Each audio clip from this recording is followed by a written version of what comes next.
स्वामी जी प्रणाम। Hello.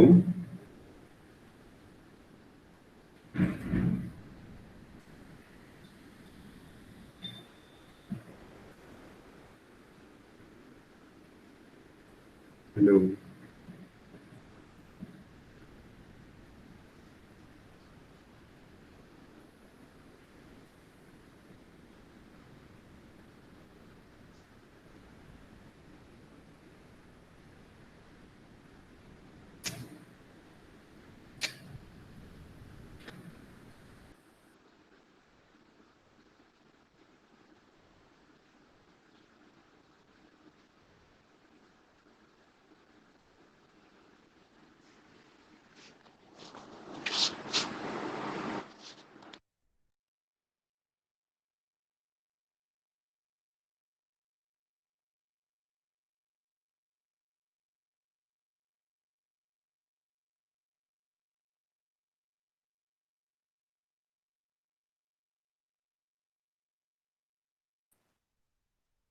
Hello Debashish.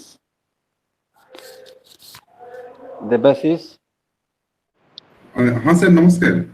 हमरो 7:20 start हबो ल।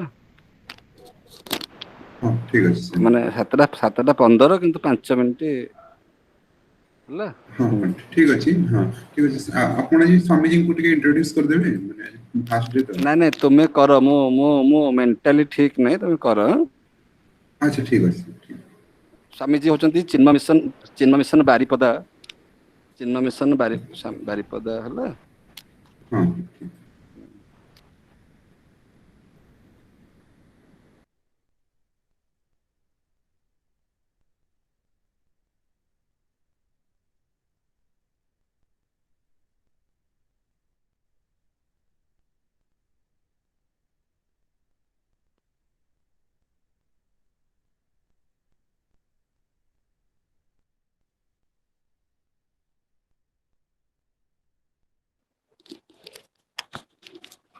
ଦେବାଶିଷ हाँ सर, हाँ सर। ହ୍ୟାଲୋ। हाँ हाँ सर। ଆଉ ନ ଆଉ ନହେଲେ ମୁଁ କହିଦେବି। हाँ आज डे 1 तो। କହିଦେବି ନହେଲେ। ହଉ।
ହରି ଓମ୍, ପ୍ରଣାମ।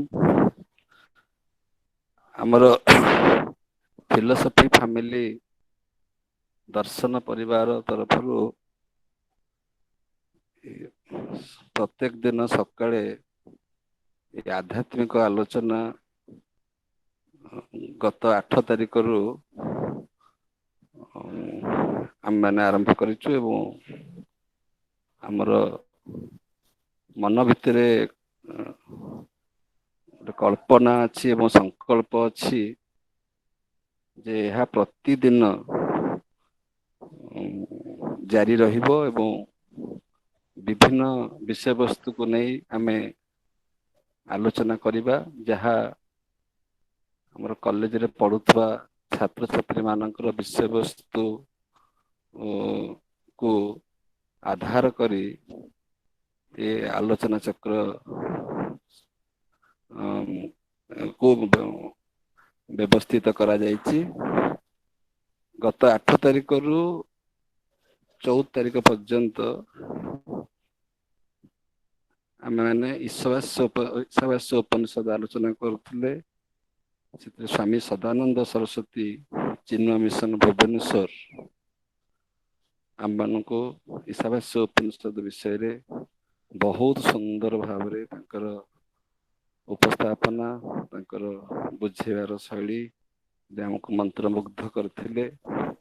ଏବଂ ଆଜିଠାରୁ 15 ତାରିଖରୁ 30 ତାରିଖ ପର୍ଯ୍ୟନ୍ତ ଆମେମାନେ ଭଗବତ ଗୀତା ବିଷୟରେ ଆଲୋଚନା କରିବା। ଆମ ସହିତ ଅଛନ୍ତି ସ୍ୱାମୀ ଗୋବିନ୍ଦାନନ୍ଦ ସରସ୍ୱତୀ ଜୀ, ଯିଏକି ଚିନ୍ମୟ ମିଶନ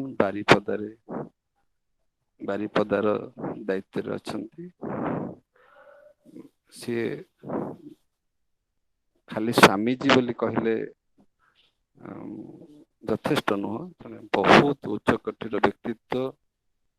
ବେଦାନ୍ତ ଦର୍ଶନରେ ତାଙ୍କର ଅଗାଧ ଜ୍ଞାନ ଏବଂ ଦର୍ଶନ ଶାସ୍ତ୍ରରେ ସେ ଏକଦା ଛାତ୍ର ଥିଲେ। ତ ଦର୍ଶନ ପ୍ରତି ତାଙ୍କର ଯୋଉ ରୁଚି ଆଉ ଆଗ୍ରହ, ସେଇଟା ଆମେ ତାଙ୍କର କ୍ଲାସରୁ, ତାଙ୍କର ବକ୍ତବ୍ୟରୁ, ତାଙ୍କର ଶିକ୍ଷାରୁ ଆମେମାନେ ଜାଣିପାରିବା ଏବଂ ଉପକୃତ ହବା। ବହୁତ ଆମାୟିକ, ବହୁତ ସରଳ ଭାବରେ ସେ ମୁଁ ତାଙ୍କର ପୂର୍ବରୁ ଗୋଟେ କ୍ଲାସ ଶୁଣିଥିଲି, ଯୋଉ ଭଗବତ ଗୀତାର 13 ଚାପ୍ଟର, ସେଇଟା ମୁଁ ମୂଳରୁ ଶେଷ ପର୍ଯ୍ୟନ୍ତ ଶୁଣିଥିଲି। ମୁଁ ବହୁତ ଖୁସି ହେଇଯାଇଥିଲି। ତେବେ ଆଜି ଆମେ ଆରମ୍ଭ କରିବା ଭଗବତ ଗୀତା। ପ୍ରଥମ ଆମର ଆଜି ହେଲା କେତେ, 15 ତାରିଖ। 15 ତାରିଖରୁ 20 ତାରିଖ ପର୍ଯ୍ୟନ୍ତ ଆମେମାନେ ଭଗବତ ଗୀତାର ବିଭିନ୍ନ କନସେପ୍ଟକୁ ନେଇ ଆଲୋଚନା କରିବା, ଯାହା ପିଲାମାନଙ୍କର କୋର୍ସରେ ଅଛି। ଆଜିର ଆଲୋଚନା ବିଷୟବସ୍ତୁ ହଉଛି ଦି କନସେପ୍ଟ ଅଫ ଯୋଗ ଇନ ଭଗବତ ଗୀତା। ଭଗବତ ଗୀତାରେ ଯୋଗ କହିଲେ ଆମେ କଣ ବୁଝୁ? ଯୋଗର ବିଭିନ୍ନ ଅର୍ଥ ଅଛି, କିନ୍ତୁ ଭଗବତ ଗୀତାରେ ଯୋଗ ଶବ୍ଦର ଅର୍ଥ କଣ, ତାର ପ୍ରୟୋଗ କଣ, ତାର ଉଦ୍ଦେଶ୍ୟ କଣ, ସେ ବିଷୟରେ ଆମେ ଆଜି ଆଲୋଚନା କରିବା। ଠିକ ସେହିପରି ଆସନ୍ତା କାଲି ଆମେ ଆଉ ଗୋଟେ କନସେପ୍ଟରେ ଆଲୋଚନା କରିବା ଏବଂ 20 ତାରିଖ ପର୍ଯ୍ୟନ୍ତ ଆମେ ଭଗବତ ଗୀତାର ବିଭିନ୍ନ କନସେପ୍ଟ ଆଲୋଚନା କରିବା। କନସେପ୍ଚୁଆଲ discussion will continue up to 20th September। 21 ତାରିଖରୁ 30 ତାରିଖ ପର୍ଯ୍ୟନ୍ତ ଯୋଉ 10 ଦିନ, ସେଇ 10 ଦିନରେ ଆମେ ଅଷ୍ଟାଦଶ ଅଧ୍ୟାୟ ମୂଳରୁ ଶେଷ ପର୍ଯ୍ୟନ୍ତ ଆଲୋଚନା କରିବା। ଯଦିଓ ପିଲାମାନଙ୍କ କୋର୍ସରେ 36 ଶ୍ଲୋକ ପର୍ଯ୍ୟନ୍ତ ଅଛି, କିନ୍ତୁ ଆମେ ସେଟାକୁ ସାରିବା। ଟୋଟାଲ ସବୁତକ ଶ୍ଲୋକ ପଢିବା, ଅଷ୍ଟାଦଶ ଅଧ୍ୟାୟଟି ପଢିବା। ଏଇ ଯୋଉ ସକାଳେ ଏଇ କ୍ଲାସଟି କାହିଁକି ରଖାଯାଇଛି ନା, ସକାଳୁ ସକାଳୁ ଆମ ମାନଙ୍କର ଜୀବନଚର୍ଯ୍ୟା, ଜୀବନ ଶୈଳୀ ଗୋଟେ ଆଧ୍ୟାତ୍ମିକ ଚିନ୍ତାଧାରା, ଆଧ୍ୟାତ୍ମିକ ଆଲୋଚନାରୁ ଆରମ୍ଭ ହଉ, ସମସ୍ତଙ୍କ ଜୀବନ ମଙ୍ଗଳମୟ ହଉ, ଏଇଟା ହଉଛି ଉଦ୍ଦେଶ୍ୟ। ସକାଳ ହଉଛି ଗୋଟେ ସାତ୍ଵିକ ସମୟ, ତେଣୁ ଏଇ କ୍ଲାସଟିକୁ ଆମେ ଏଇ ସମୟରେ ସେଥିପାଇଁ ରଖିଛୁ। ଏଥିରେ ସମସ୍ତେ ଯୋଗ ଦେଇପାରିବେ, କେବଳ ଷ୍ଟୁଡେଣ୍ଟ ନୁହଁ, ଷ୍ଟୁଡେଣ୍ଟସ, ଟିଚର୍ସ ଏବଂ ଚିନ୍ମୟ ମିଶନର ସମସ୍ତ ସବୁ ସେଣ୍ଟରର ଅଲ ଓଡ଼ିଶାର ଭକ୍ତମାନେ ଏଥିରେ ଯୋଗ ଦେଇପାରିବେ। ଏବଂ ଯୋଉମାନେ ଯୋଗ ଦେଇ ପାରୁନାହାନ୍ତି, ସେମାନେ ଲାଇଭ୍ ଟେଲିକାଷ୍ଟ ଦେଖିପାରିବେ ଏବଂ ପରବର୍ତ୍ତୀ ସମୟରେ ୟୁଟ୍ୟୁବରେ ଏହାର ରେକର୍ଡିଂ ମଧ୍ୟ ଦେଖିପାରିବେ ଏବଂ ବାରମ୍ବାର ଦେଖିପାରିବେ। ଯଦି ଗୋଟେ ଗୋଟେ କନସେପ୍ଟ ଥରକରେ ବୁଝି ହଉନାହିଁ, କାହିଁକିନା ବେଦାନ୍ତ ବୁଝିବା ବି ଏତେ ସହଜ ନୁହଁ। ବେଦାନ୍ତ ପଢିବା ଆଉ ବୁଝିବା ଭିତରେ ବହୁତ ଡିଫରେନ୍ସ ଅଛି। କାହିଁକିନା ବେଦାନ୍ତିକ ୱେ ଅଫ୍ ଲିଭିଂ, ଯୋଉମାନେ ବେଦାନ୍ତିକ ୱେ ଅଫ୍ ଲିଭିଂ ଯାହାର ସେ ଅଭ୍ୟାସ ନଥିବ, ତାକୁ କନସେପ୍ଟୁଆଲି ବୁଝିବାକୁ ମଧ୍ୟ ସମୟ ଲାଗିବ। ସେଥିପାଇଁ ୟୁଟ୍ୟୁବରେ ସେମାନେ ଗୋଟେ କନସେପ୍ଟକୁ ବାରମ୍ବାର ଅଧ୍ୟୟନ କରିପାରିବେ, ଶ୍ରବଣ କରିପାରିବେ, ମନନ କରିପାରିବେ, ଚିନ୍ତନ କରିପାରିବେ। ସେଥିପାଇଁ ଆମେ ୟୁଟ୍ୟୁବର ରେକର୍ଡିଂ ବ୍ୟବସ୍ଥା କରିଛୁ। ଆମ ସହିତ ଦେବାଶିଷ ଷଡଙ୍ଗୀ ଅଛନ୍ତି, ସେ ଏଇ ସବୁ ରେକର୍ଡିଂ ଆଉ ଟେଲିକାଷ୍ଟିଂର ବ୍ୟବସ୍ଥା କରୁଛନ୍ତି। ତେଣୁ ଆମେ ଆମର ଏଇ ଯୋଉ କାର୍ଯ୍ୟକ୍ରମରେ ଆମେ କୌଣସି ଫର୍ମାଲିଟିଜ ରଖିନୁ, ଯଥା ସବୁଦିନ ଇଣ୍ଟ୍ରୋଡକ୍ସନ ଦବା, ସବୁଦିନ ଭୋଟ ଅଫ ଥ୍ୟାଙ୍କ୍ସ ଦବା, ଏସବୁର କିଛି ଆୟୋଜନ ନାହିଁ କି ପ୍ରୟୋଜନ ମଧ୍ୟ ନାହିଁ।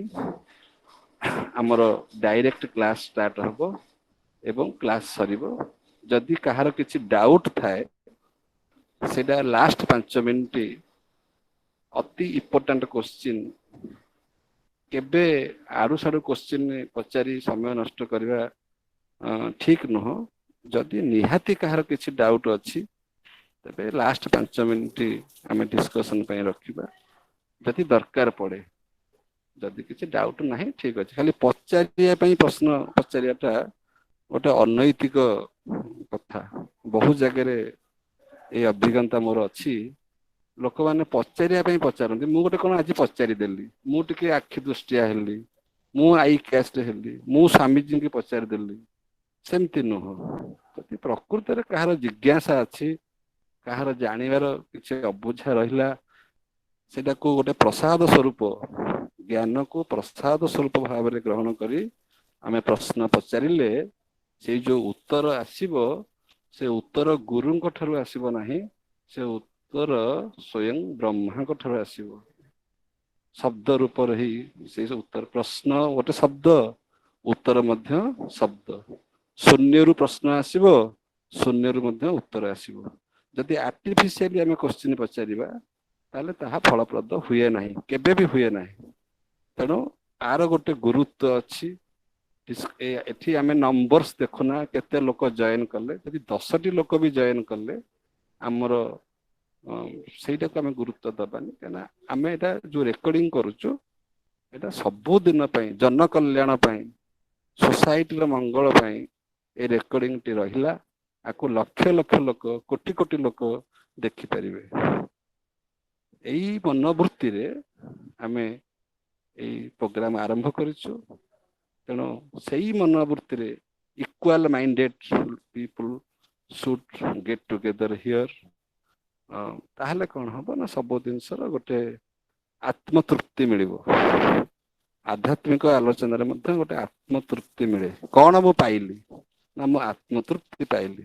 କଣ ମୁଁ ପାଇଲି ନା, ମୁଁ କିଛି ଜ୍ଞାନ ପାଇଲି। ଏଇଟା ହଉଛି ତାର ଉଦ୍ଦେଶ୍ୟ। ଆଚ୍ଛା, ଠିକ ଅଛି। ଆଜି ଆମ ସହିତ ଅଛନ୍ତି ସ୍ୱାମୀ ଗୋବିନ୍ଦାନନ୍ଦ ସରସ୍ୱତୀ ଜୀ। ସେ ଆମକୁ ଆଜି ଭଗବତ ଗୀତାର କନସେପ୍ଟ ଅଫ ଯୋଗ ବିଷୟରେ ଆଲୋଚନା କରିବେ। ଏବଂ ପରବର୍ତ୍ତୀ ସମୟରେ ଯୋଉ କାର୍ଯ୍ୟକ୍ରମ ସବୁ ହବ, ମୁଁ ତାର ଲିଷ୍ଟ ଗ୍ରୁପରେ ସେୟାର କରିଛି। ଆପଣମାନେ ସେଇ ଲିଷ୍ଟ ଦେଖିବେ। ଆଜି କୋଉ ବିଷୟ ଆଲୋଚନା କରାଯିବ ତାକୁ ଜାଣି ସେଇ ଅନୁସାରେ ମାନେ ସ୍ଥିର ହେଇକିରି ଆସିଥିବେ ଯେ ଆଜି ଆମେ ଏଇ କଥା ଆଲୋଚନା ହବ, ଏବଂ ଆମେ ସେ ବିଷୟରେ କିଛି ଚିନ୍ତନ କରିକିରି ଆସିଥିବେ। ତାହେଲେ ଆପଣମାନଙ୍କୁ ବୁଝିବାକୁ ସୁବିଧା ହବ। ସବୁ ଲିଷ୍ଟ ମୁଁ ଦେଇଦେଇଛି, କୋଉ ଡେଟରେ କୋଉ କଥା ଆଲୋଚନା ହବ। ମୁଁ ସ୍ୱାମୀଜୀଙ୍କୁ ୱେଲକମ କରୁଛି, ସ୍ୱାମୀଜୀଙ୍କୁ ପ୍ରଣାମ କରୁଛି, ସ୍ୱାମୀଜୀଙ୍କ ଠାରୁ ଆଶୀର୍ବାଦ ଭିକ୍ଷା କରୁଛି ଏବଂ ଆପଣମାନଙ୍କର ସମସ୍ତଙ୍କ ଠାରୁ ଆଶୀର୍ବାଦ ଭିକ୍ଷା କରୁଛି ଯେ ଏ କାର୍ଯ୍ୟକ୍ରମ ଯୋଉ ଆଜି ଆରମ୍ଭ ହଉଛି ଏବଂ 30 ତାରିଖରେ ସରିବ, ତାହା ଫଳପ୍ରଦ ହଉ, ତାହା ବହୁତ ଭଲରେ ସମାପ୍ତ ହଉ, ଆରମ୍ଭ ହଉ ଏବଂ ସମାପ୍ତ ହଉ। ଏତିକି କହି ମୁଁ ସ୍ୱାମୀଜୀଙ୍କୁ ଅନୁରୋଧ କରୁଛି ସ୍ୱାମୀଜୀ ତାଙ୍କର ବକ୍ତବ୍ୟ ଦିଅନ୍ତୁ। ମୁଁ ମଧ୍ୟ ଅଛି, ମୁଁ ବି ଶୁଣୁଛି। ପ୍ରଣାମ ସ୍ୱାମୀଜୀ। ଓଭର ଟୁ ସ୍ୱାମୀଜୀ।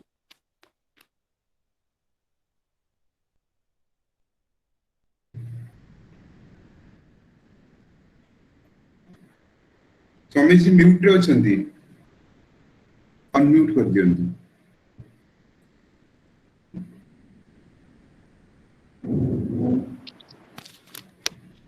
ହ୍ୟାଲୋ। ହ୍ୟାଲୋ, ହଁ ସାର୍।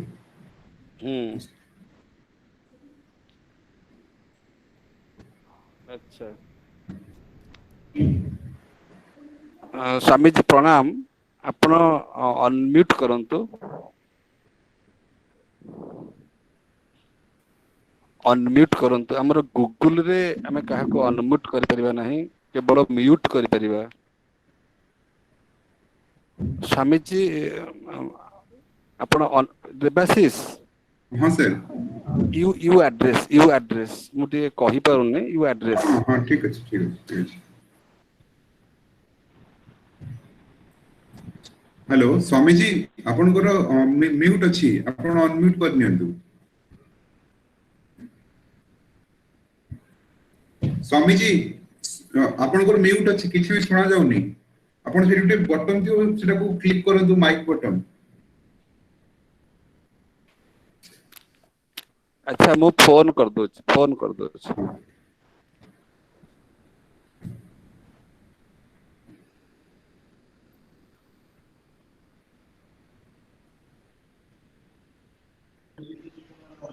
ହଁ ହଁ ଏବେ ବୋଧେ ହେଲା। ହଁ ହଁ ହଁ, ଏବେ ଶୁଣାଗଲା। ସ୍ୱାମୀଜୀ ପ୍ରଣାମ, ଆପଣଙ୍କୁ ସ୍ୱାଗତ ଆଜିକାର ବ୍ୟାଖ୍ୟାନକୁ। ଆଜ୍ଞା, ହରି ଓମ୍। ଆଜ୍ଞା ଆଜ୍ଞା, ହରି ଓମ୍। ଦର୍ଶନ ଫ୍ୟାମିଲି ଗ୍ରୁପର ସମସ୍ତେ ଯୋଉମାନେ ଗୀତା ପ୍ରେମୀ, ଆଧ୍ୟାତ୍ମିକ ପ୍ରେମୀ ସମସ୍ତ ବ୍ୟକ୍ତି ବିଶେଷଙ୍କୁ ମୁଁ ଆଜି ଏଇ ଶୁଭ ସକାଳର ସ୍ୱାଗତ ଜଣାଉଛି। ଆଜିଠାରୁ ଆମେ ଦୀର୍ଘ 15 ଦିନ ଧରି ଏଇ ଯୋଉ କାର୍ଯ୍ୟକ୍ରମକୁ ଆଗେଇ ନେବା। ତେଣୁ ବର୍ତ୍ତମାନ ଭଗବାନଙ୍କର ନାଁ ପ୍ରାର୍ଥନା କରି ଆମେ ଆରମ୍ଭ କରିବା। ମୋ କଥା ଶୁଣି ପାରୁଛନ୍ତି? ହଁ ସ୍ୱାମୀଜୀ ଶୁଣିପାରୁଛି, ଆଜ୍ଞା। ଅଡିବୁଲ।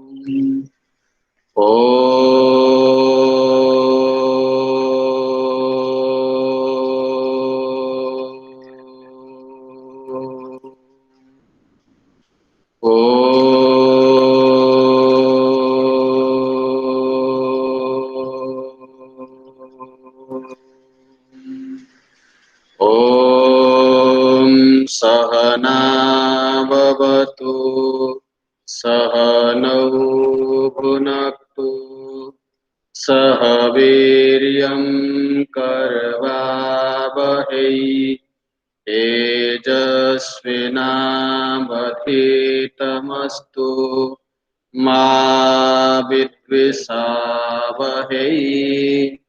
ॐ शान्ति शान्ति शान्तिः।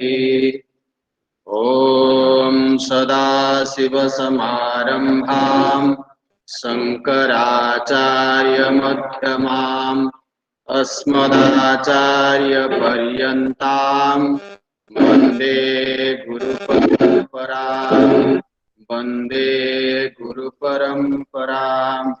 ॐ वसुदेवसुतं देवं कंसचाणूरमर्दनं देवकी परमानन्दं कृष्णं वन्दे जगद्गुरुं कृष्णं वन्दे जगद्गुरुम्।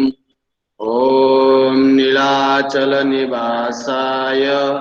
नित्याय परमात्मने बलभद्र सुभद्राभ्यां जगन्नाथाय ते नमः जगन्नाथाय ते नमः।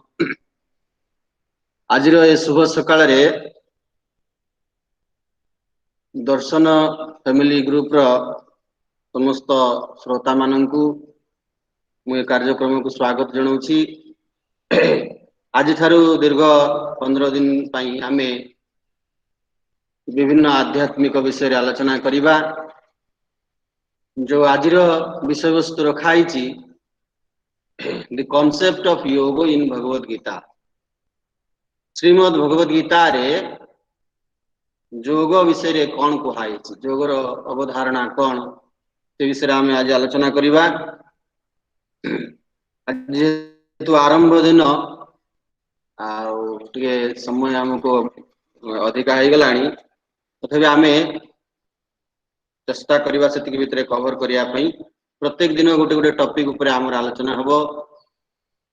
मु जान नथली एटा एगुड़ा सब आपणकर सेतेबेलर आमे जो पढ़ितलु कोर्स एबेर बोधे किछि किछि पार्थक्य हो गलानी। एटा कोर्स रे अछि दर्शन फिलोसफी दर्शन शास्त्र ये जहाँ सेटा आपण मानकर काम रे आसीबो ये बहुत बड़ कथा। तो आज टॉपिक ऊपर को आसीबा जे श्रीमद् भगवत गीता रे योग विषय रे कौन कहाई। जदि आमे योग शब्दर संस्कृत व्याख्या करिबा संस्कृत व्याकरण अनुसार योग शब्द यूज धातु सृष्टि होइछि। यूज माने जोड़ी हेबा युक्त हेबा यूज रु युक्त शब्द मध्य सृष्टि हुए। आमे जो ओडिया रे मिश्रण फेड़ाण को जोग वियोग बोली कहू युक्त वियुक्त। तेणु सामान्य भाव में जदि आमे कहिबा योग शब्दर अर्थ होउची जे हमको जोड़े जोड़ीबा काम जे करे से होउची योग। ताहले प्रश्न उठिबो जे कौठी कहा सहित जोड़ी हेबा। तेणु गीता होउची योग शास्त्र। तेणु आमे श्रीमद् भगवत गीतार प्रत्येक अध्यायर शेष रे जो पुष्पिका वाक्य पढ़ू ओम तत्सदिति श्रीमद् भगवत गीतासु उपनिषत्सु ब्रह्म विद्यायाम योग शास्त्रे ये एकाधार रे कौन ना ब्रह्म विद्या से जो वेद जो उपनिषद जो गाथा तार जो बाणी ताकू ही श्रीमद् भगवत गीतार उपरे सार भाव रे भगवान श्री कृष्ण आम पाखरे उपस्थापन करिसथि। भगवान वेदव्यास उपस्थापन करिसथि। भगवान श्री कृष्ण अर्जुन को जो संपूर्ण गीतार सॉरी संपूर्ण वेदर जो सारांश को गीतार उपरे जो अर्जुन को ज्ञान प्रदान कले ताकू श्रीमद् भगवत गीतार उपरे आम पाखरे उपस्थापन कराइछि। वास्तव रे श्रीमद् भगवत गीता कौन से गोटे स्वतंत्र ग्रंथ नुहे ये महाभारत ग्रंथर गोटे अंश विशेष। महाभारत ग्रंथर 10म पर्व भीष्म पर्व एवं से पर्वर 25तम अध्याय रु 42तम अध्याय ये जो 18 अध्याय या कहा श्रीमद् भगवत गीता। एवं ये संपूर्ण गीता को योग शास्त्र बोली एठी पुष्पिका वाक्य रे आमे पढ़ू। योग शास्त्र अर्थ जे आमर वर्तमान स्थिति रु नहीं आमको उच्चतर स्थिति रे जोड़ी दिए ता ना होती योग। तेणु जो ए गीतार आरंभ कौठू अर्जुन विषाद योग विषादग्रस्त अर्जुन को जी प्रसादर नहीं सहित जोड़ी दिए। जो अर्जुन प्रथम अध्याय आमे देखू से विषादग्रस्त एमती शोकाभिभूत हो जाइथिले धनु उठेबा पई तांको पाखरे बळ नथिला। गांडीवम संस्कृते हस्ता त्वक्चैव परिदयिखते एभଳି अर्जुनଙ୍କ स्थिति जो थिला धनुतिर फिंगी दी कि से रथ पछरे बसी जाइथिले। से अर्जुन 18 अध्याय गीता सुनि सारला परे कहउचंती नष्ट मोह स्मृति लब्धा तत्प्रसादात् मयाच्युत स्थितोस्मि गत संदेह करिष्ये वचनम तव। तत्प्रसादात् कहली हे भगवान आपणक प्रसाद रु मोर सबु संशय भ्रम नष्ट हो गला एवं मु से पूर्णतारे दृढ़ भाव स्थिति लाभ कली। तेणु विषादग्रस्त अर्जुन तांकु प्रसाद को स्थिति को नहीं जीवा पूर्णतार स्थिति को नहीं जीवा ये हूँ गीतार ज्ञान ये गीतार दर्शन। तेणु आमे वर्तमान समस्त जीव भाव रे अज्ञान रे ग्रसित कामना वासना रे ग्रसित तेणु मोह कारण आमे समस्त दुख रे अछु। मोहर परिणाम होची दुख। तेणु ये मोहग्रस्त मानव को यदि भगवान को संदेश तुम्हें यदि गीता ज्ञान को जीवन रे ग्रहण करिवो ताले निश्चित भाव रे तुम्हें ए दुख अशांति बंधन रु से परमानंद परम शांति मुक्ति रो आनंद को आस्वादन करि पारि। तेणु ये गीता कौन करे निकि हमको जोड़े आमर वर्तमान स्थिति रु हमको नहीं से उच्चतर पूर्णतार स्थिति रे जे नहीं पहुंचे दी पारे ताकू कहा श्रीमद् भगवत गीता। तेणु देखो अर्जुन विषाद जोग दुर्योधन विषाद जोग ही नाही। दुर्योधन मध्य से मध्य विषाद रे ग्रसित थिले किंतु काहेकि तांकर दुर्योधनकर विषाद जोग रे रूपांतर होला नाही। तेणु ये होची महत्वपूर्ण जे विषाद जोग रे रूपांतर हबो केते बेले अर्जुन को भली आमे शिष्य हवा।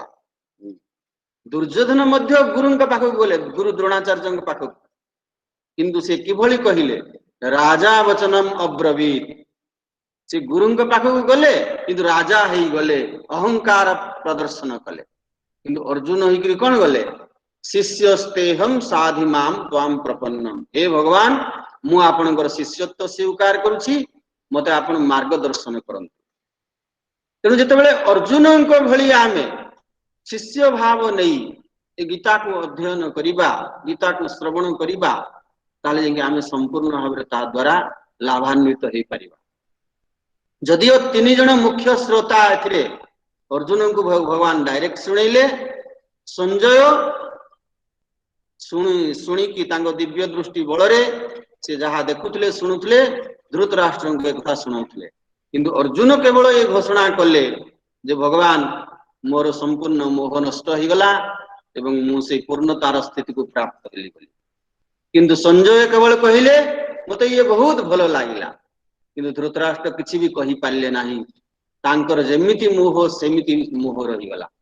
तेणु अर्जुन को भली जड़े अधिकारी शिष्य ही जितेबाला आमे गीता श्रवण करिबा केवल श्रवण करिबा नाही एठी योग शास्त्र अर्थ आ गुटे महत्वपूर्ण अर्थ होची योग माने प्रयोग ये होची प्रयोग शास्त्र अर्थात याकू जदि आमे जीवन में प्रयोग करिबा तले निश्चित भाव रे आमे ता द्वारा लाभान्वित हेई परिबा। तेणु ये जो प्रत्येक अध्याय को गुटे गुटे योग बोली कुहाइछि। प्रथम अध्याय अर्जुन विषाद योग द्वितीय अध्याय सांख्य योग तृतीय अध्याय कर्म योग एभली भक्ति योग ध्यान योग ज्ञान विज्ञान योग अनेक योग 18टा योग भगवान एठी कहिसंती। योगर अर्थ होची टेक्निक जो उपाय अवलंबन कले आमे वर्तमान विषाद रु प्रसाद को प्राप्त ही परिबा ता ना होची योग। तेणु योगर अर्थ होची कोन से साधनार मार्ग से उपाय टेक्निक जो उपाय बल रे आमे जणे मोहग्रस्त मानव जणे शोकग्रस्त मानव केमिति मोह शोकरु मुक्त ही से पूर्णतार परमानंद स्थिति रे पहुंची पारिबो ये होची योग। तेणु अनेक उपाय ही पारे लक्ष्य किंतु गुटे आमर समस्तंकर जे वेदांत रे जहा कहा होची आत्यंतिक दुख निवृत्ति परमानंद प्राप्त। आमे समस्ते दुख रु संपूर्ण मुक्ति पाइबा पई चाहू एवं पूर्ण आनंद परमानंद चाहू ये प्रत्येक जीवर लक्ष्य विशेष भाव रे मनुष्य पाखरे सामर्थ्य अछि आमे से स्थिति को प्राप्त ही परिबा। तेणु एई जो लक्ष्य प्राप्ति दिगरे ये सबु मार्ग से गोटे लक्ष्य प्राप्ति दिग को हमको नहीं जाने मार्ग अनेक ही पारे तो अनेक प्रकार मनस्थिति माइंड अनेक प्रकार तेणु साधना मध्य मार्ग मध्य अनेक ही पारे किंतु लक्ष्य समस्त गोटे से आत्यंतिक दुख निवृत्ति परमानंद प्राप्त तेणु यही लक्ष्य को प्राप्त करबा पई जो अनेक उपाय से मध्यरु श्रीमद् भगवद गीता रे 18टी उपाय कहा जायछि 18टी मार्ग विषय कहा जायछि 18टी मार्ग छोड़ा आहुरी अनेक मार्ग ही पारे मुख्य भाव रे भगवान एठी 18टी साधना 18टी टेक्निक विषय कहउचंती जो टेक्निक को जीवन रे आमे प्रयोग कले आमे कोन हबा ना एई जो वर्तमान स्थिति रु जई पूर्णतार स्थिति रे पहुंचीबारे आमे समर्थ ही परिबा या हमकु सहाय्य करि परिबो तेणु प्रथमे आग श्रवण आमे आग सुनिबा श्रवण द्वारा हमकु इनफॉरमेशन प्राप्त हबो श्रवण माने इनफॉरमेशन आगरु आमे जानि नथिलु जे मोर वास्तविक स्वरूप कोन एबे जानिलु तापर द्वितीय होउची मनन चिंतन द्वारा आमे कन्फर्मेशन हेबा जे मोर जोटा जहा मु बुझिथिली आगरु मोर जो रंग कन्सेप्शन थिला से मोर कोन राइट ही जीवो अर्थात चिंतन मनन करे विचार कले विवेक प्रयोग कले लॉजिकली ताको आमे बुझिया पे चेष्टा कले पूर्वरु जो भ्रांत धारणा आमर थिला से आमर दूरीभूत हबो एवं शेषरे निदिध्यासन बा जीवन में जतबेले प्रयोग करिबा ताहले आमे ट्रांसफॉर्मेशन आमर हबो आमे विषादरु प्रसाद को ट्रांसफॉर्म हबा आमे अपूर्णतारु पूर्णता को प्राप्त हबा तेणु जो उपनिषद रे कहा हैछि असतो मा सद्गमय तमसो मा ज्योतिर्गमय मृत्योर्मा अमृतंगमय एई भली भाव रे हम से पूर्णतार स्थिति को पहुंचीबा ये होची ए समस्त जो जोगर लक्ष्य ये होची जोग माने मार्ग तेणु एठी विशेष भाव रे हम देखिबा जे गीता रे भगवान ये जोग शब्द को को ये प्रयोग करिसंती एवं जोग शब्दर प्रकृत अर्थ कोन यदि हमें संपूर्ण गीता को देखिबा मो दृष्टि रे जे प्रथम जो जोगर परिभाषा सुंदर परिभाषा भगवान षष्ठ अध्याय ध्यान जोगरे कहिसंती जे श्लोक नंबर 23 कौन कहउचंती तम विद्या दुख संयोग वियोगम योग संगीतम योगर संज्ञा कौन जोग कहा को कहा जाए एटी सुंदर परिभाषा भगवान देउचंती हे अर्जुन ताकू तुम्हें जोग बोली जानो कहा को दुख संयोग वियोगम योगम वियोग ही जोग कौन आज्ञा जोग तो जोग वियोग तो वियोग उल्टा दुईटा ये किंतु आपण कहउचंती वियोग होउची जोग हां भगवान को भाषा रे एठी भगवान श्री कृष्ण टिके तेढ़ा लोक छिड़ा ही थांती भी से सीधा ही छिड़ा हुंती बांके बिहारी तेणु कहे तेणु ताकर कथा भाषार शैली मध्य टिके तेढ़ा भाव रे से कहंती सब सीधा सीधा बुझी हेबो ना एठी कहउचंती वियोग होउची जोग माने कौथरु वियोग दुख संयोगरु वियोग जहार संयोग रे जहा सहित संयोग हेले जोड़ी हेले हमको दुख प्राप्त होउची सेथिरु निजकु वियोग करि नेबा विड्रॉ करि नेबा ये ही होउची जोग ये सुंदर परिभाषा बहुत सरल कथा जे आमे देखिलु मोर डायबिटीज रोग हेची एवं डाक्टर मते मना करिसंती जे आपणकर जो मिठा खाइबार कोटा आपण पूरा कर दैछ धरि निया जो मोर आयुष 70 वर्ष जदि मु डेली गुटे गुटे मिठा खाई थांती ताले मु 70 वर्ष पर्यंत पूरा खाई थांती किंतु मु डेली दु दुईटा मिठा खाइबा आरंभ कली तेणु मोर कोन 35-40 बेलू मोर कोटा फिलअप माने से डॉक्टर कहले आपनकर कोटा पूरा हो गला आपण सब मिठा खाई सारी देइछंती आउ खाई परिबे नाही या परे आपण जदी खाइबे ताले आपण राम नाम सत्य हेबार बहुत संभावना अछि तेणु आमे कोन गले डॉक्टर जतबेले कहिले आमे जानिले जे एबे वर्तमान मिठा खाइबा मो पई दुखदायक हेबो तेणु रोग बढ़िब दुनिया समस्या हेबो एवं डायबिटीज हेउची सबु रोगंकर बापा सी आसिला माने तांकर पुओ नाती अणनाती फणनाती सब धरिकी आसी तेणु आपण सेतेबेले कोन करिवे जे मिठा खाइबा वर्तमान पई दुखदायक आपणक पई तेणु सेई मिठा खाइबा येरु निजको वियोग करि नेबा हला ताले आपण जदी मिठा खाइबारु निवृत्त हेले ताले कोन हेबे निश्चित भाव सुखी हेबे तेणु ये हूँ विचारणीय विषय जो भी आम इंद्रिय भोग लालसारे जो आम पढ़ीछु जिते आम बुझीबा गीतार या जो बहुत महत्व दिखाई जे ये ही संस्पर्शजा भोगा दुख योनय एवते आद्यंतवंत कौंतेय न तेषु रमते बुध ये रूप रस गंध शब्द स्पर्श जनित जो भोग इंद्रिय भोग वस्तु ये सब दुखर जननी माने क्षणिक उत्तेजना आम भितर आसे क्षणिक सुखर आभास हुए किंतु पर मुहूर्त से दुख ही दुख आनी दिए भोगरु रोग एवं वेदांतर ये सिद्धांत जो आनंद बा पूर्ण सुख आम खोजुछु से बाहर नहीं से हूँ आम स्वरूप अर्थात सुख मो भितरे अछि किंतु आमे जदि भ्रमवशत सेई सुख को बाह्य विषय वस्तु रे खोजिबा सेठी तो नाही मिलिबो नाही यदि बारंबार बेसी हमकु परिश्रम हेले कष्ट हेले दुख निश्चय मिलिबो तेणु जते बेले ए सिद्धांत को आमे बुझी नेबा मोर सुख दरकार को भली सुख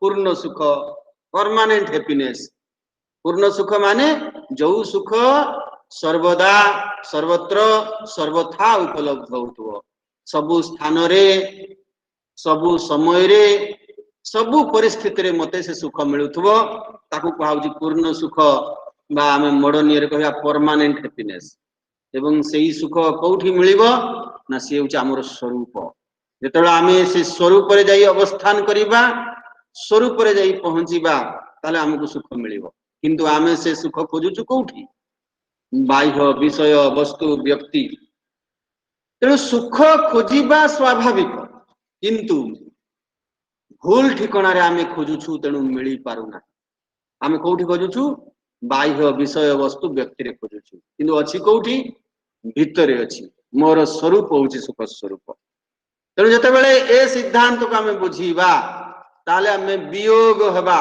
कोठी वियोग हबा बाह्य विषय वस्तु ये बाह्य येरु मन को वियोग करि आनिबा कोठी जोग करिबा ना निजर स्वरूप रे परमात्मा स्वरूप रे आत्म स्वरूप रे जोग करिबा या ना होची जोग तेणु वियोग ही जोग जो पर्यंत आमे वियोग करि न सिकिछु से पर्यंत जोग एई परिबो नाही तेणु आमे ध्यान करिया पई बसिलु किंतु मन हमरो ध्यान रे लागु नाही काहे की ना मन ऑलरेडी कोठी लागी रही जाइछि मनर जो आकर्षण रही जहा प्रति मन सेठी लाखी रही सेठी आसक्त हो जाइछि तेणु से आसक्त होइथिबा मन को सेठु फेरे आनले जाई से ताकू आमे से आनंद स्वरूप रे लगेई परिबा तेणु एठी भगवान कहउजंती स निश्चयेन योक्तव्य योग अनिर्विण्ण चेतसा स योग निश्चयेन योक्तव्य तेणु जदि आमे ए योगर ए सिद्धांत को बुझीछु गीतार जो योग विषय जो कॉन्सेप्ट को आमे बुझीछु बहुत सरल कॉन्सेप्ट ताले आमे कोन करिबा निश्चय पूर्वक अनिर्विण्ण चेतसा जमा माने सेतरे कौन सी प्रकार संशय न रखी मन रे आग्रह उत्साह र सहित केवल हताश निराश न होई आमे ए योग रे युक्त हेबा माने मन को बाह्य विषय वस्तु बाह्य येरु फेरे आनी वियोग करी ताको आमे आत्म स्वरूप रे जोग करिबा परमात्मा को ठारे लगेइबा ताहले ही हमकु से पूर्ण सुख परमानंद प्राप्त हबो। ये होची गीता आधारे माने प्रथम जोगर परिभाषा मो दृष्टि रे एवं बहुत सरल बहुत सहज ये। तो हमकु कोन करिवार अछि जदि आमे कहिबा मु जोग करूछि आमे जोग कहिला माने साधारण भाबरे कोन बुझू आसन प्राणायाम करिबा जोग। महर्षि पतंजलि को जो अष्टांग जोग मार्ग को जदि आमे देखिबा ताले आसन प्राणायाम तार गुटे अंग हेई पारे किंतु जोग माने केवल आसन प्राणायाम नुहे से अष्टांग जोग मार्ग हिसाब रे मध्य जोगर प्रारंभ होटी कोठी यम नियम सत्य अहिंसा अस्थेय ब्रह्मचर्य अपरिग्रह तप संतोष शौच स्वाध्याय ईश्वर प्रणिधान ये भली ये जम नियम रु आरंभ अर्थात आम जीवन रे यदि सत्य नाही आम जीवन रे अहिंसा नाही आम जीवन रे ब्रह्मचर्य नाही ताले जोग मार्ग रे भी आमे आगे परिबा ना। तेणु जम नियम आसन प्राणायाम प्रत्याहार धारणा ध्यान समाधि अंतिम ये लक्ष्य होची समाधि एवं जोगर परिभाषा सेठी कोन कहउचंदी पतंजलि योग चित्तवृत्ति निरोध तदा द्रष्टु स्वरूपे अवस्थान।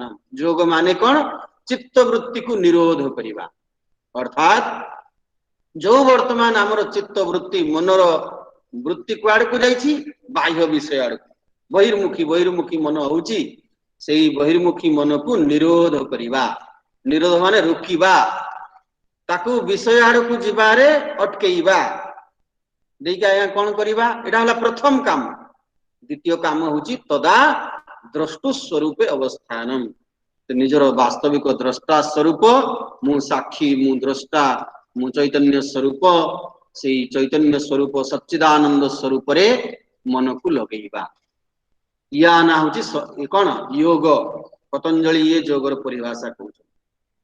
तेणु सामान्य भाव रे आमे जो कहू जे विशेष भाव रे कहा कोठी ये करा जाउ नाही निश्चित भाव रे आसन प्राणायाम करिबा बहुत स्वास्थ्य पक्ष लाभदायक जो माने करूनाहंती निश्चय करिबा उचित किंतु जोग को आमे एतिक रे सीमित कर रखिबानी जोगर अंतिम लक्ष्य होची समाधि करे योग रहे निरोग ये स्लोगान बहुत भलो किंतु निरोग रही कौन करिबा नहीं करे योग रहे निरोग करे पुणी बहुत बहुत भोग ये जोगर उद्देश्य नुहे निरोग सुस्थ सबल रही आमे से पूर्णता प्राप्ति दिगरे आगेइबा ये होची जोगर तदा द्रष्टु स्वरूपे अवस्था।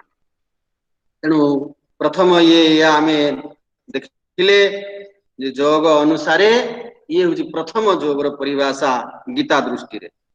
द्वितीय जो श्लोक रे भगवान कहउचंती द्वितीय अध्याय रो ये श्लोक नंबर 50 श्लोक नंबर 50 नंबर श्लोक रे द्वितीय अध्याय रे भगवान कहउचंती मो संगे यदि पारिबे आपण माने पढिबे बुद्धि युक्त जहाति ह उभे सुकृत दुष्कृते तस्माद् योगाय युज्यस्व योग कर्मसु कौशलम। तो एठी जोगर परिभाषा भगवान कहउचंती योग कर्मसु कौशलम कुशलता पूर्वक बुद्धिमानी पूर्वक कर्म करिबा हेउछि जोग। तेणु एठी जो द्वितीय अध्याय रे भगवान जो कर्म जोगर सिद्धांत को बुझाउछंती से विषय को आउची जे बुद्धिमानी पूर्वक विवेक पूर्वक कर्म करिबा हेउछि वास्तव रे जोग। तेणु कहउछंती नहि कश्चित क्षणमपि जातु तिष्ठति अकर्मकु एमिति केही ए सृष्टि रे मनुष्य नाही जे गुटे मुहूर्त भी से कर्म न करी रही परिबो ना। एवं कर्मर परिभाषा होउछि कोन कर्तृत्व भाव पूर्वक जो क्रिया आमे संपादन करूछु से सब कर्मर अंतर्भुक्त माने जो पर्यंत कर्तृत्व भाव अछि से पर्यंत चुपचाप बसिबाटा भी कर्म। जणे कहूछि मु चुपचाप बसिछि किंतु वास्तव रे कर्म सेठी रहिछि काहेकि ना कर्तृत्व भाव रहिछि। कर्म हेउ नाही बोले केतेबेले कुहा जिवो ଯେତେବେଳେ କର୍ତ୍ତୃତ୍ୱ ଭାବ ଶୂନ୍ୟ ହେଇଯିବ, ଅର୍ଥାତ ଜ୍ଞାନ ଦ୍ୱାରା ଯେତେବେଳେ ଜଣକାର ପୂର୍ଣ୍ଣତାର ଅନୁଭୂତି ହେଇଯିବ, ମୁଁ କର୍ତ୍ତା ନୁହେଁ, ମୁଁ ଭୋକ୍ତା ନୁହେଁ, ଏ ଜ୍ଞାନ ହେଇଗଲା ପରେ ଆଉ ତା ଜୀବନରେ କର୍ମ ହେବ ନାହିଁ, କେବଳ କ୍ରିୟା ମାତ୍ର ହେବ। ପଶୁ ପକ୍ଷୀଙ୍କ ଜୀବନରେ କର୍ମ ହୁଏ ନାହିଁ, କେବଳ କ୍ରିୟା ମାତ୍ର ହୁଏ। କାହିଁକି? ତାଙ୍କର ଏଇ କର୍ତ୍ତୃତ୍ୱ ଭାବନା। ତେଣୁ ସେମାନଙ୍କ ଜୀବନରେ ଖାଲି କ୍ରିୟା ହୁଏ, ତେଣୁ ପାପ ପୁଣ୍ୟରେ ସେମାନେ ଭାଗୀ ହୁଅନ୍ତି ନାହିଁ।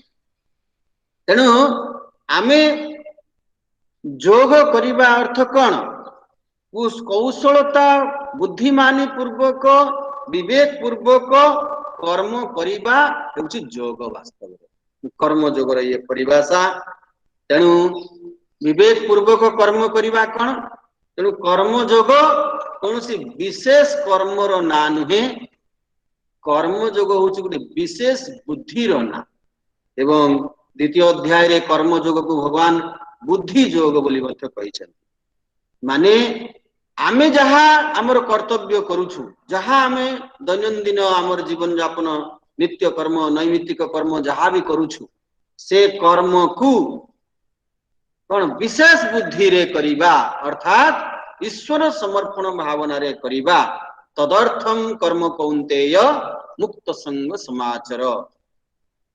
ଏଇଭଳି ଭାବରେ ତଦର୍ଥ ନିଜର ସ୍ୱାର୍ଥକୁ ତ୍ୟାଗ କରି ନିସ୍ୱାର୍ଥପର କର୍ମ କରିବା, ନିସ୍ୱାର୍ଥପର ଜୀବନ ଯାପନ କରିବା, ଇଏ ହଉଛି ବାସ୍ତବରେ ଯୋଗ।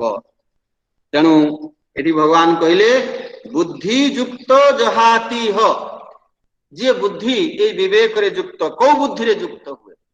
ଏଇ ଯୋଉ ବୁଦ୍ଧି କଣ, ଯେ ମୁଁ ତଦର୍ଥ କର୍ମ କରିବି। ତେଣୁ କର୍ମ ଯୋଗ ଗୋଟେ ବୁଦ୍ଧିର ନାଁ।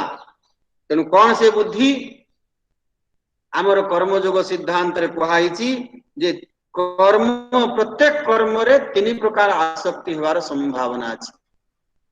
ଗୋଟେ ହଉଛି କର୍ତ୍ତୃତ୍ୱ ଆସକ୍ତି, ଗୋଟେ ହଉଛି କର୍ମ ଆସକ୍ତି, ଆଉ ଗୋଟେ କର୍ମ ଫଳ ଆସକ୍ତି।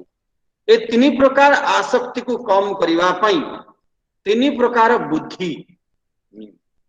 କର୍ତ୍ତୃତ୍ୱ ଆସକ୍ତିକୁ କମ କରିବା ପାଇଁ ସେବକ ବୁଦ୍ଧି, କର୍ମ ଆସକ୍ତିକୁ କମ କରିବା ପାଇଁ ସମର୍ପଣ ବୁଦ୍ଧି, ଏବଂ କର୍ମଫଳ ଆସକ୍ତିକୁ ତ୍ୟାଗ କରିବା ପାଇଁ ପ୍ରସାଦ ବୁଦ୍ଧି। ଏଇ ବୁଦ୍ଧିରେ ଯୁକ୍ତ ହେବା ଆମେ। ତେଣୁ କର୍ତ୍ତୃତ୍ୱ ଆସକ୍ତିକୁ କମ କରିବା ପାଇଁ, ମୁଁ କରୁଛି, ଯୋଉ ଅହଙ୍କାରୀ ମୁଁ ହେଇଯାଇଛି, ମୋ ଭିତରେ ଅହଙ୍କାର ଏବଂ ପ୍ରବେଶ କରି ଯାଇଛି, ମୁଁ ନିଜକୁ ବହୁତ ବଡ ବୋଲି ମାନୁଛି। ଏ ଅହଙ୍କାର ହଉଛି ମୋ ପତନର କାରଣ। ଯେତେବେଳେ ଅହଙ୍କାର ଆମ ବଢିବ, ନା ଆମେ ନିଜେ ଖୁସି ହେଇପାରିବା, ନା ଆମେ ଅନ୍ୟ ପାଇଁ କିଛି ଖୁସି ଦେଇପାରିବା। ତେଣୁ ଏଇ ଯୋଉ ଅହଙ୍କାର, ଏ କର୍ତ୍ତୃତ୍ୱ ଆସକ୍ତିକୁ କମ କରିବା ପାଇଁ ସେବକ ବୁଦ୍ଧି, ଯେ ମୁଁ ମାଲିକ ନୁହେଁ। ଆଗରୁ କଣ ଭାବୁଥିଲି? ମୁଁ ଏତେ ବଡ ବିଦ୍ୱାନ, ମୋର ଏତେ ବୁଦ୍ଧି ଅଛି, ମୁଁ ଏତେ ଡିଗ୍ରୀ ହାସଲ କରିଛି, ମୁଁ ଏତେ ବଡ ଚାକିରି କରୁଛି, ମୋ ପାଖରେ ଏତେ ଧନ ଅଛି। ଏଇ ଯୋଉ ମୁଁ କରିକି ଆମେ ଅହଙ୍କାରୀ ହେଉଥିଲେ, ସେ ହଉଛି ଆମର ପତନର କାରଣ, ସାଧନା ମାର୍ଗରେ ମୁଖ୍ୟ ପ୍ରତିବନ୍ଧକ। ତାକୁ କମ କରିବା ପାଇଁ ଆମେ କଣ କରିବା? ଯେ ମୁଁ ମାଲିକ ନୁହେଁ, ମୁଁ ସେବକ ମାତ୍ର। ଏ ସୃଷ୍ଟିର ମାଲିକ ହଉଛନ୍ତି ପରମାତ୍ମା। ଏ ସବୁ ଘର ପରିବାର, ଟଙ୍କା ପଇସା, ଜମି ଜାଗା, ସେ ସବୁର ମାଲିକ ହଉଛନ୍ତି ଭଗବାନ। ଆପଣ କହିପାରିବେ କି ଆମେ ଯୋଉ କହୁଛୁ ମୁଁ ମାଲିକ, କେତେ ଦୂର ଇଏ ମାଲିକାନା ଆମର ଆମେ ଯୋଉ ଜାହିର କରୁଛୁ କେତେ ଦୂର ସତ? ଇଏ କେବଳ ମିଥ୍ୟା ଭ୍ରମ କଳ୍ପନା ମାତ୍ର। ଯୋଉ ଶରୀରକୁ ମୁଁ ବୋଲି ଏତେ ଦାବି କରୁଛି, ତାର ମୁଁ ମାଲିକ ହେଇପାରିଲିଣି? ସିଏ ମୋ ବୋଲ ମାନୁଛି? ମାନୁନାହିଁ। ଚୁଟି ପାଚି ଯାଉଛି, ଆମେ ଚାହୁଁନୁ, କେତେ କଳା କରିବା ପାଇଁ ଚେଷ୍ଟା କରୁଛୁ, ହେଉଛି? ପାଚିଲା ତ ପାଚିଲା, ଦେଖି ଉଜଡା ଚମନ ପୁରା ଏକଦମ ପଡିଆ ସଫା। ନାଇଁ ଆଜ୍ଞା, ଆଜିକାଲି ରୋଇ ହେବ। ଆପଣ ଯେତେ ରୋଇଲେ ବି ସିଏ କଣ ଏଇ ପଡିଆ ଆଉ ଭିତରେ ଆପଣଙ୍କୁ ସେ ଲହ ଲହ କଣ ଖେଳିବ? ନା, ହେବ ନାହିଁ ଆଜ୍ଞା। ତେଣୁ ଯୋଉ ଶରୀରକୁ ଆମେ ଏତେ ମୋର ବୋଲି ଦାବି କରୁଛୁ, ସେ ଶରୀର ମୋର ନିଜର ହେଇପାରୁନାହିଁ, ମୋ ବୋଲ ମାନୁନାହିଁ। ଆଉ ବାହାର କଥା ଛାଡି ଦିଅନ୍ତୁ, ଯାହାକୁ ଆମେ କହୁଛୁ ଇଏ ସ୍ତ୍ରୀ ମୋର ବୋଲିକିରି, ଇଏ ପୁଅ ଝିଅ ମୋର ବୋଲିକିରି, ଇଏ ଟଙ୍କା ପଇସା ମୋର ବୋଲିକିରି, ସିଏ ତ ମୋର ବୋଲି ହେବା ବହୁତ ଦୂରର କଥା। ତେଣୁ ଆମେ ଏଇ ଯୋଉ ମୁଁ ମୋର ବୋଲି ଧୃତରାଷ୍ଟ୍ର ଭଳି ଜାବୁଡି ଧରିଛୁ, ये ही होउछि सब मोह एवं ये ही होउछि सब आम दुखर कारण। तेणु जेतेबेले जणे एक कथा बुझे जे वास्तव रे मु मालिक नुहे मु केवल जणे सेवक मात्र। ये सृष्टि रूपी सुंदर जो बगीचार मालिक होउछन्ति भगवान, मु होउछि तांकर ए बगीचार माली एवं मु मात्र सेवक। जणे यदि एई भली भावरे निजको ग्रहण करे सेवक बुद्धि, ताले तार अहंकार निश्चित भावरे कम। तापरे कर्म आसक्ति को कम करिया पे समर्पण बुद्धि। समर्पण माने मोर जो एई साधना मार्ग रे पूर्णतार प्राप्तिर मार्ग रे जो मुख्य प्रतिबंधक होउछि कोन, ये पूर्वर कामना वासना यही मोर मते से लक्ष्य प्राप्ति रे बाधा सृष्टि करूछि। तेणु मु जेतेबेले कथा बुझिबी से कामना वासना को क्षय करिबा मो साधनार प्रथम लक्ष्य। तेणु से सर्वमंगलमय भगवान से परमात्मा पूर्ण परमात्मा सर्वज्ञ सर्वशक्तिमान सर्वमंगलमय भगवान से भल भाव जानती मो भितर कौ भली पूर्वर वासना अच्छी एवं ताकू क्षय करिया पई कौ भली मते कर्तव्य करिया पई पड़िबो, कौ भली कर्म कले मो वासना क्षय हेबो एवं मु से पूर्णता प्राप्ति रे आगेइबी। तेणु भगवान सही भली आमकू परिस्थिति दियंती, कर्तव्य आम पाखकू आनिकी पहुंचा। ए भली जे ग्रहण करिछि कर्मयोग सिद्धांत को से कौन कहे जे मोर से सर्वज्ञ सर्वमंगलमय प्रभु मो वासना को क्षय करिया पई मते अंतकरण को शुद्ध करिवारे सहयोग करिया पई जो भली कर्तव्य मो पाखरे आनी पहुंचै छंती सेईटा ही मो पई करणीय वे। तेणु एटा भगवान पठेई छंती, भगवान कर कर्म बोली भाबी एवं एइथरे ही मोर मंगल हबो। जेतेबेले आमे ताकू निष्ठार सहित ईश्वर समर्पण भावना रे करिबा ताले जाईकरी आमर पूर्व वासना क्षय हो जिवो एवं नूतन वासना सृष्टि हेबो ना। एई भली भाव रे आमे कामना वासना रु शुद्ध हेई मुक्त हेई ए पूर्णता प्राप्ति दिगरे आगे जिबा। एई भली जो कर्म प्रति जो आमर आसक्ति ए कर्मटा छोट एटा बड़ एटा मु करिबी एटा करिबी नाही। आमे सामान्य भाव रे भाबू जे मु जने ग्रेजुएट मु कोन चाष करिबी मु कोन हल करिबी ना। भगवान हमको सिखौछंती अवतार नेकरी ए दुनियार मालिक से ओल्हे आसिले ड्राइवर हेबा पई, अर्जुन को सारथी हेबा पई। सारथी माने कोन ड्राइवर। एवं भावंतुनी पार्थ सारथी रो भूमिका बहुत बड़ भूमिका। ये भूमिका कोन आमे भाबू जे भगवान अर्जुन को खाली गीता ज्ञान दोथले, आज्ञा बहुत बढ़िया खाली अर्जुन को गीता सुनेले ज्ञान देले केते बढ़िया काम ना। से सारथीर संपूर्ण भूमिका तुलौथले। से जो युद्ध क्षेत्र रे सारथी भूमिका करथले एवं जोतले संध्या हो जाउतला युद्ध शेष होउतला भगवान से सबू कोन से घोड़ा मान को खाइया पई देबा, तांको गाधेई देबा, तांकर क्षत को से मान को मरामती करिबा, ये सबू काम भगवान करथले। जने सारथीर बा जने ड्राइवर रो सबू ए टू जेड काम करथले। माने पूर्ण ये भूमिका जहा भगवान भूमिका करथले सबू को भल भाव रे तुलौथले। एई भली भाव रे तेणु आमे कोन करिबा कौन सी काम छोट नुहे किंबा बड़ नुहे। मोर स्थिति अनुसार मो वासना अनुसार ताकू क्षय करिया पई भगवान जोटा पठौछंती सेटा पई मो पई बेस्ट कर्म एवं मु ताकू भगवान कर कर्म भाबी करिबी। अर्जुन किंतु एक सिद्धांत को बुझी न पारी से युद्ध कर्म को घोर कर्म बोली कहते।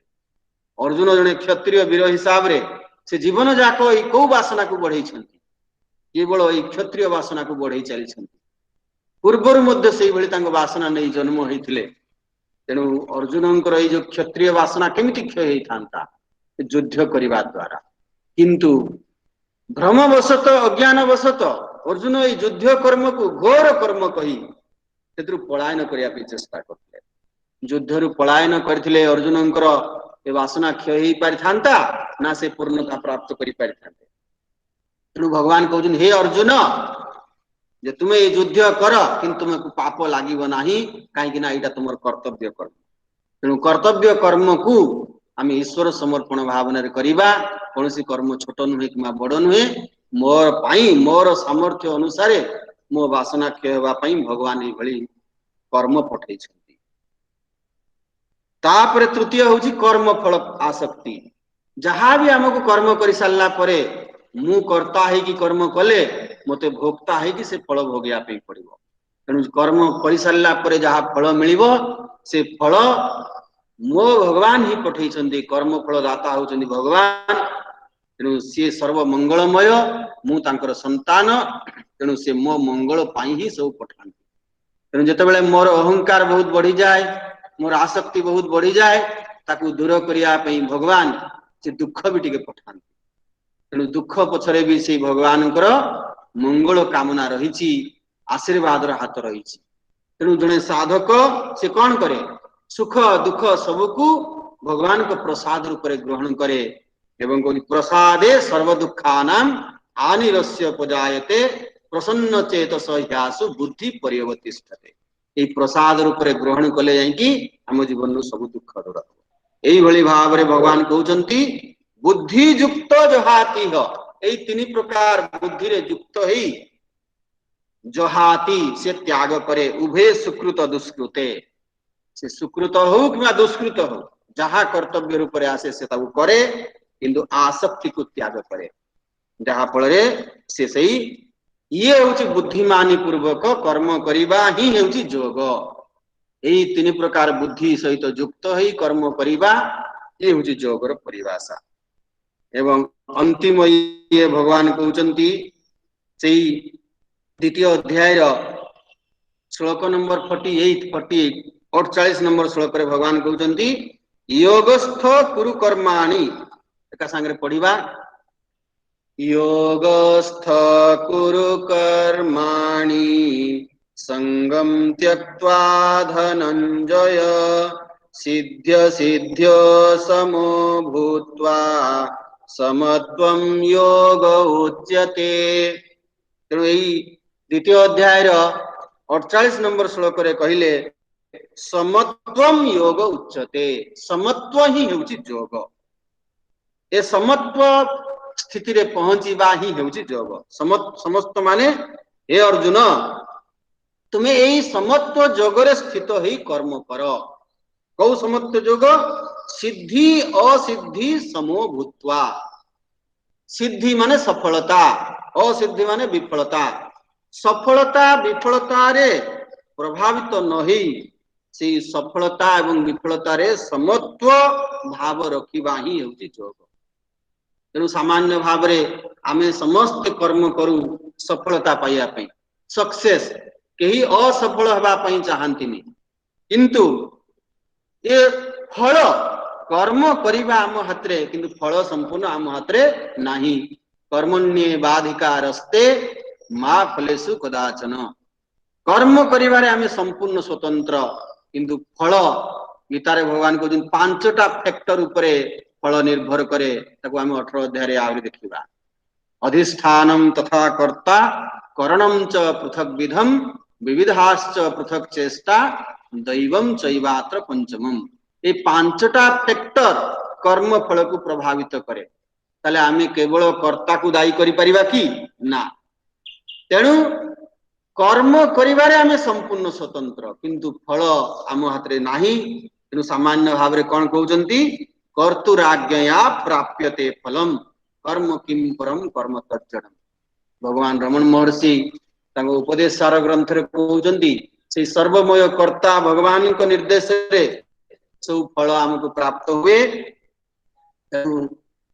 तेई आमे एकदा ग्रहण करिबा से भगवान किए सी होजनी हमर परम पिता सी होजनी सर्वमंगलमय तेणु सी जहा भी फल देबे जेमिति जने पिता माता कई संतान रो अमंगल चाहंतिनी तेणु सेई परम पिता आम समस्त संतान मानकर मंगल चाहंती एवं भगवान जहा भी फल रूप रे दियंती से कौन आम मंगल पाई ही देई अर्थात जदि आमर टिके अहंकार बहुत बढ़ी जाइछि आमे अहंकार को छाड़ी पारुना तेणु से अहंकार को दूर करिया पे भगवान टिके दुख पठा मोह मुदगर भगवान शंकराचार्य जो प्रसिद्ध ग्रंथ मोह मुद्गर बा भज गोविंदम कौन कहुची ये मोह उपरे मुद्गर प्रहार नहले ये मोह भंग हब ना अहंकार भंग हब ना तेणु जिते दुख दियंती जड़े कर्म जोगर साधक केमिति भाव ग्रहण करे से सर्वमंगलमय भगवान मोर मंगल करने मते बंधन मुक्त करने मोर कामना वासन को कौन क्षय करने दुख टे पठे तेणु आगरू आमे सफलता को जमी स्वागत करुले विफलता को भी आमे सेमिति स्वागत करवा अर्थात मु चाहूली सफलता मिलू किंतु विफलता मते मिलिला ता माने बुझीबानी जे आमे इधरे भगवान हमको कृपा करि नाहंती भगवान कर कृपा केतेबेले सफलता रूप रे आसे केतेबेले विफलता रूप रे आसे केतेबेले सुख रूप रे आसे केतेबेले दुख रूप रे आसे किंतु जड़े साधक जड़े भक्त से यही भली भाव रे ग्रहण करे जे भगवान जहाँ भी दउछंती मोर मंगल पाई एतरे टिके हेले कौनसी डाउट संशय ना यही भली भाव रे समत्व जोगरे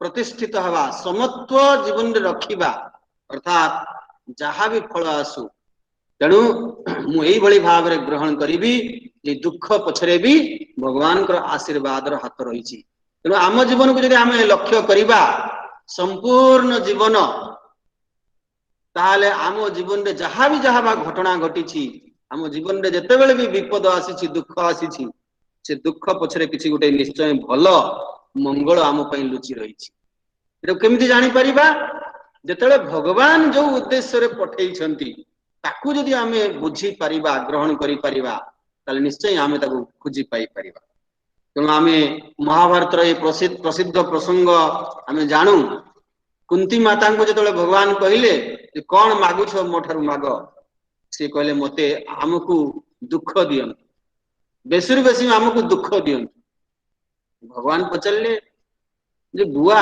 ये पीसी समस्त तो सुख मागुछंती तुमे कहीं दुख मागुछ ना कुंती माता कहले जेतेबेले जेतेबेले आम जीवन रे दुख विपद आसी सेतेबेले तुमे आम सामने आम सम्मुख रे आसी पहुंचीछ तेणु जदि दुख मिलिले तुमे आसीबो ताले दुख ही ग्रहणीय दुख ही श्रेयस्कर एई भली भाव रे भगवान कौन कहिसंती न सुख दुख मान अपमान हानि लाभ जय पराजय ए सबु जीवन रे आसीबो एवं जेतेबेले जने साधक दृष्टि आमे ताकू देखिबा जे दुख भी मो भगवान सर्वमंगलमय प्रभु पठेइछंती एवं मो मंगल पाई ए समत्व रे कोन समत्वम योग उच्यते ए समत्व स्थिति रे पहुंचीबा समत्व को जीवन रे ग्रहण करिबा यही वास्तव रे योग तेणु हे अर्जुन योगस्थ कुरु कर्माणि तुमे योग रे स्थित होई कर्म कर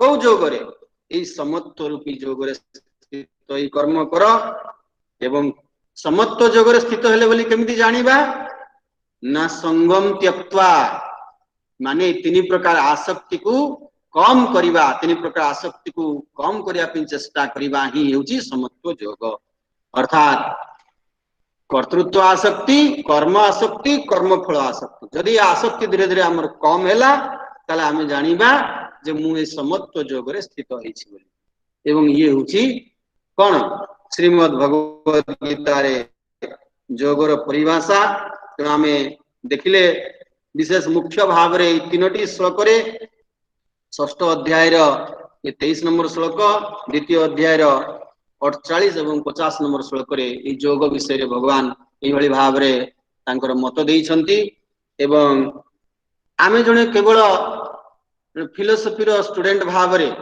दर्शन शास्त्र विद्यार्थी भाव रे याकू पढ़िबा नाही याकू ग्रहण करिबा नाही जने साधक रो दृष्टि रे ग्रहण करिबा निश्चित भाव रे जने विद्यार्थी भाव रे आपण ग्रहण कले आपण परीक्षा रे उपकृत हेबे किंतु जने साधक भाव रे जीवन रे याकू ग्रहण कले से आम जीवन को पूर्णता दिगरे आगे नहीं जीवो ए विचार सहित आजिर ए जो आमे कहबा गीतार जो आलोचना चक्र को एठी आमे विराम देबा आसंता काली गोटे नुआ विषय वस्तु उपरे आलोचना हेबो से सार आपन को जणेबे कोन टॉपिक उपरे जदी एबे आपनकर किछि जदी तार जेमति कहउतले जदी प्रश्न थाई पारे हमर आज जेहेतु टिके आरंभ होला लेट रे ठीक 8:20 वर्तमान हे गला हमर समय जदी किछि आपन मानकर प्रश्न थाई ताले 5 मिनिट रे हम ताको ए करिबा जदी निहाती जेमि सार कहले प्रश्न जिज्ञासा मूलक हवा उचित परीक्षा करिया पई नहे बा निजर विद्वत्ता देखिया पई न तेनु आमे कोन करिया बाद प्रबोधतामहम ये ज्ञान हमको संवाद रूप रे प्राप्त हुए तेनु आमे संवाद करिबा शिष्य भली जाई कि जने जिज्ञासा पूर्वक प्रश्न पचारिबा एवं श्रद्धार सहित विनम्रतार सहित ताले हमको से जो उत्तर मिलिबो से हम जीवन रे काम रे आसी परिबो तेनु एतिकी रे मो वाणी को विराम देउछि आपण मानकर जदी कुछ प्रश्न थिबो ताले पचारले आमे करिबा नहले क्लास कोठी शेष करिबा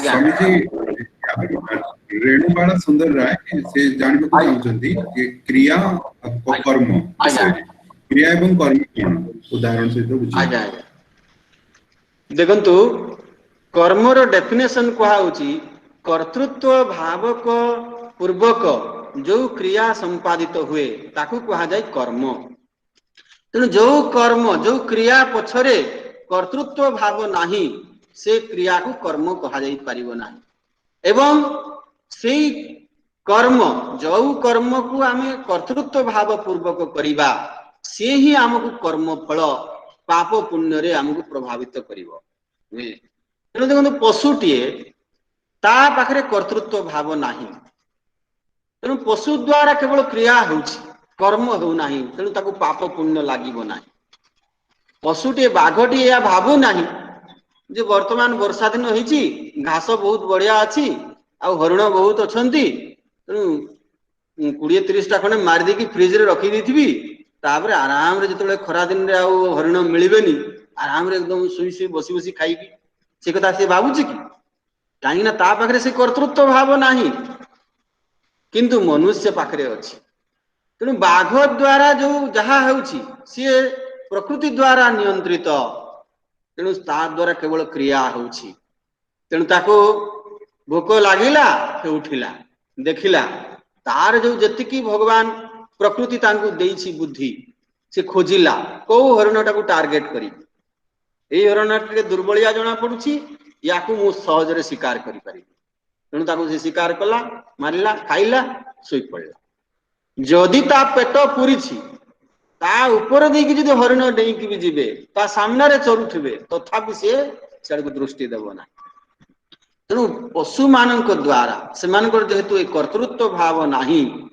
तेणु तांको द्वारा केवल क्रिया होउछि कर्म हेउ ना किंतु मनुष्य से कोन ना कर्तृत्व भाव आमे जन्मरु अज्ञान कारणरु आम भितर जो जीव भाव रहिछि मु कर्ता मु भोक्ता ए कर्तृत्व भावर सहित जो आमे क्रिया करूछु ताकू कहउछि कर्म एवं कर्म ही हमकु कर्म फल प्रदान करिवो काहाकू मिलिवो जे कर्ता ताकू ही मिलिवो एवं से पाप पुण्य द्वारा हम प्रभावित हबा तेणु हमर ए जो गीता रे बा वेदांत रे या कथा कहैछि जे ज्ञानी ही जाय जहार जे कर्तृत्व भावरो संपूर्ण मुक्त हो जाए ज्ञान द्वारा आत्मज्ञान द्वारा ता जीवन रे मध्य कर्म देखा जाए किंतु से वास्तव रे कर्म ही रुहे नाही से कोन ना केवल क्रिया मात्र हुए ज्ञानाग्नि दग्ध कर्माणि भस्मसात कृते तथा से बीज जते बेले कोन भर्जन बीज हो जाए भाजी ही जाए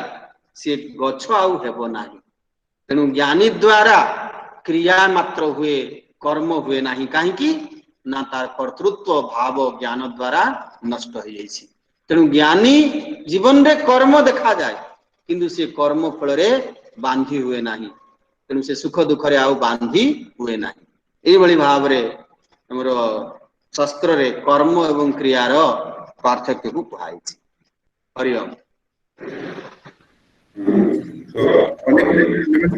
आज सेमति किछि प्रश्न हम पाखरे आउ जे हमको गीतार ज्ञान लोक रे आलोकित करथिबारु आपनको अनेक अनेक धन्यवाद।